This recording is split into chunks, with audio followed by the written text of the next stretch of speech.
Primo obiettivo la riduzione del rischio, cardine del piano strategico regionale per la sicurezza sul lavoro, perché se è vero che gli infortuni sul lavoro negli ultimi anni sono diminuiti, sono aumentati al contrario gli incidenti mortali. I dati, commenta l'assessore regionale alla sanità Luca Coletto, ci dicono che per ogni incidente mortale ci sono 300.000 situazioni di rischio che possono essere prevenute e modificate. Il programma regionale per l'epidemiologia occupazionale ha calcolato che grazie alle azioni di prevenzione attuate dagli SPISAL dal 2012 al 2016 e alla conseguente riduzione dei fattori di rischio è stato possibile abbattere del 12% il tasso degli incidenti, vale a dire di evitare 4.000 infortuni sul lavoro, di cui almeno 3 mortali.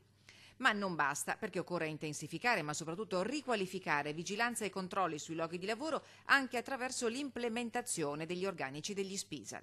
La proposta qual è? Quella di assumere del personale in più, quindi andare a implementare di conseguenza quelli che sono i controlli a garanzia dei lavoratori attraverso l'impiego delle sanzioni che vengono erogate alle aziende. Il piano regionale per la sicurezza sul lavoro sta prendendo forma. Oggi il coordinamento degli enti preposti, di cui fanno parte Regione, Spisa, l'ARPAV, INAIL, l'Ispettorato Interregionale del Lavoro, Vigili del Fuoco e parti sociali, ha esaminato a Palazzo Balbi una prima bozza di obiettivi e azioni specifiche che fa sintesi delle prime proposte avanzate. Già entro giugno, annuncia Coletto, è prevista l'approvazione del piano formativo triennale per gli operatori degli SPISAL, promosso dalla Regione in collaborazione con la Fondazione Scuola di Sanità Pubblica, ma tra gli obiettivi ci sono anche l'ottimizzazione delle risorse finanziarie, la semplificazione nelle procedure per le aziende e per gli enti preposti, più collaborazione e una migliore comunicazione. Fare cultura della sicurezza significa far sì che i lavoratori conoscano esattamente qual è il rischio a cui vanno incontro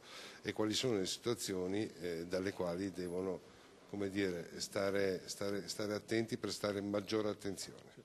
La bozza di piano strategico ritorna ora all'esame di tutti i componenti del tavolo regionale per valutazioni e affinamenti in vista del prossimo incontro previsto entro la prima metà di giugno.